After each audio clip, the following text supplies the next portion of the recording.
Así es, Lu. Vamos a arrancar intentando mostrar, porque la verdad es que la noticia ha sido muy pequeña. Lo único que sabemos es que están en conversaciones, aunque podemos especular que esas conversaciones ya existen. Tenemos, si podemos ver en la primera placa, la posibilidad, en teoría, de recibir 30.000 millones de dólares, sin saber bien cuál es la línea. Posiblemente sea esta que se llama Standby Arrangement.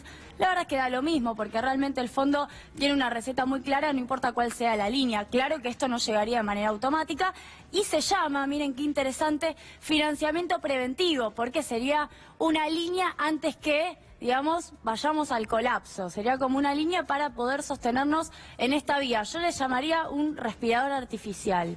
Vamos a revisar, y ahora sí me interesaba poder detenerme en esto, porque quizás algunos tienen, o tenemos todos en la memoria colectiva, los hechos aislados, pero me gustaría que pudiéramos repasar una historia muy estrecha de endeudamiento externo, fuga de capitales y presencia del Fondo Monetario Internacional tomando decisiones sobre la economía argentina, al menos desde 1976 hasta el estallido de 2001.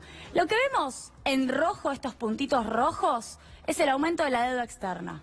Arranca Isabel Perón entrega al gobierno con 7.000 millones de dólares, ¿no? Y empieza a subir, termina, ya les adelanto el final de la película, en 166.000 millones de dólares, ¿no? Y tenemos, en realidad, a decir verdad, la azul es la deuda, tenemos debajo, en rojo, la fuga, que lo que indica es que casi por cada dólar que entró, ese dólar se fue.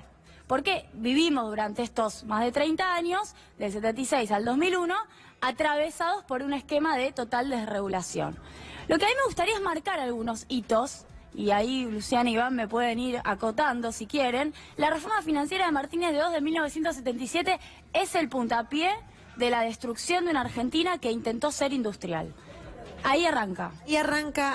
Ahí arranca el desempleo en la Argentina, o sea, el fin del pleno empleo en la Argentina. Así es, Lu, efectivamente, que además no fue visto de una manera tan visible en ese momento porque había una baja tasa de participación de las personas en el mercado de trabajo, porque había un terrorismo de Estado muy fuerte, en donde ni siquiera se salía a buscar trabajo. Pero efectivamente ahí arranca el desempleo, ahí arranca la desindustrialización en la Argentina y ahí arranca la deuda, porque nos vamos a 1983, si quieren, cómo entrega la dictadura el país, y lo entrega con 45.000 millones de dólares de deuda.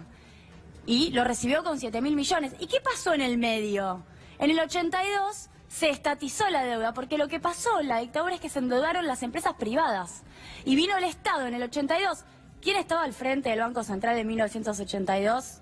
Creo que ustedes también lo saben. El propio Domingo Cavallo estuvo acá estatizando la deuda externa, y eso se transformó en deuda que tuvimos que pagar todos los argentinos. Asume Alfonsín, intentó durante estos años, 83, 84, discutir la deuda, se armó una comisión de deuda externa, se decidió que más del 70% era ilegítima, se fracasó en el rechazo al pago de la deuda. Todos los países latinoamericanos entraron en lo que se llamó el Plan Baker. ¿Por qué voy con nombres específicos? Porque ya que estamos en el juego, ya que estamos metidos en el baile del fondo, estudiemos la historia. El Plan Baker viene de James Baker, que era secretario del Tesoro norteamericano, que dijo, vamos a hacer un plan para que los países latinoamericanos nos paguen. No funcionó, al punto tal que 3 años después, en 1989, año por ejemplo en el que yo nací, el Plan Brady, Nicholas Brady, también secretario del Tesoro de Estados Unidos, en conjunto con el FMI, dice, vamos a hacer un segundo plan. ¿Y qué decía el Plan Brady, para que sepamos lo que ya proponía el fondo? Tienen que vender las empresas del Estado. Nos quieren pagar, nos van a tener que pagar, vendan las empresas del Estado. Y ahí arrancan 1989, 1990 las privatizaciones. Julia, que en ese momento, los que tuvimos la posibilidad de estudiarlo y en muchos casos de vivirlo, se vendió el tema de las privatizaciones como la gran salvación para la Argentina. Así es, estigmatizando las empresas estatales de que eran lentas, de que no eran rentables, de que no eran competitivas, de que afectaban a los usuarios. Fue una gran venta de purpurina, que siempre es una frase y una palabra que me gusta utilizar para agrandar lo que en realidad no tiene nada que ver con el centro, con el ADN de esa idea, de esa intención.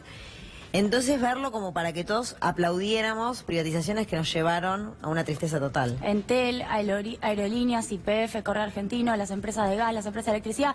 Quiero mostrar algo porque es muy interesante. Entraron un montón de dólares entre 1990 y 1991. Fue el único momento en todos estos años en donde la deuda no creció. Pasó de 63.000 millones a 62.000 millones. Sea chico, porque vendimos todo, básicamente. Es muy interesante para que lo tengamos en mente. Seguimos, privatizaciones. ¿Qué pasa en el 94? Bueno, había que hacer otro gesto de amor para que el fondo nos siguiera dando plata. Decían que en el 94 ya empezaron los problemas. AFJP, se privatizó el sistema de jubilaciones. Y reforma laboral. Miren de dónde viene la palabra reforma laboral. Y que también lo de las AFJP nos lo vendieron como una solución para todos los argentinos el día que tuviésemos que jubilarnos. Yo lo he estudiado y lo recuerdo a la perfección, al punto tal que en la Universidad de Buenos Aires, cuando todavía estaban las AFJP funcionando, gran parte, o una parte, en la UBA, hablaba de lo bueno que había sido para la persona que en algún momento tuviese que jubilarse o pensionarse. Así es, Lu, los gestos igual nunca alcanzaron y vamos al final de la historia, que este está más reciente. Blindaje, déficit cero y megacanje, 2001. ¿Saben lo que fue el déficit cero? Lo digo porque posiblemente y lamentablemente vuelva a pasar. Déficit cero es eso, cero déficit, cualquier excedente es para pagar deuda. No se paga la educación, no se paga la obra pública, no se paga los salarios del Estado, despido en el sector público, todo es para pagar deuda. Acá estuvo López Murphy al frente de esto, duró 2 minutos y después vino finalmente Cavallo. El blindaje del megacanje, 40.000 millones de dólares que vinieron a rescatarnos antes de la crisis del 2001 y finalmente estalló igual. Yo quería salir de la Argentina, salgamos un poco del nacionalismo metodológico. ¿Qué pasó en Grecia en 2015? Ganó Tsipras, intentó combatir al fondo, fracasó. ¿Qué le pidió el fondo? Digo, proyectemos. Este fue uno de los últimos países que acató las recetas. Rescate condicionado, plan de austeridad, ajuste. Reducción del déficit fiscal más impuestos. Menos gasto en todo lo que mencioné. Educación, salud, jubilaciones. Reestructuración del sistema jubilatorio. Entre otras cosas, suban la edad jubilatoria. Quiero decir que el megacanje incluía esa cláusula que finalmente no se aprobó porque vino primero el 2001. Ejecución de hipotecas impagas. Y por último, recorte del derecho a huelga. Quiero decirles que también en el plan del fondo, ahora que estamos adentro del fondo, va a estar que la reforma laboral salga. No van a permitir que estemos dando vueltas todo 2018. Excelente, Juli.